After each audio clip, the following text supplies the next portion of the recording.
These photos show the end of the line for two men police say tried to escape from a city jail in Texas. One of the men crashed through the ceiling and ended up in the empty office of the police chief. The failed escape happened in Alton, Texas. Police say the men climbed on top of a toilet. One successfully pulled himself through a vent in the ceiling. Tugged on the entire ventilation panel and just took the whole thing completely down. Then what we imagine what he did was just jump up and grab onto it. There's plywood on the other side, so it's sturdy enough for him to have been able to pull himself all the way through. A man in an adjoining cell tried to do the same, but officers stopped him before he could get out of his cell.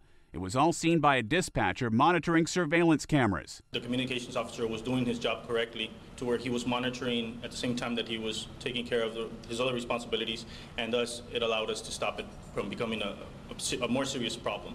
Jesus Chavez and Roman Martinez already face burglary of a vehicle and other charges. Police say they expect to file new charges. They also realize that the jail needs some changes. We're going to try to see how we can modify this ventilation system so that we could avoid that altogether. Obviously, it's in an area where now we know is accessible to whoever would have been in here in the cell.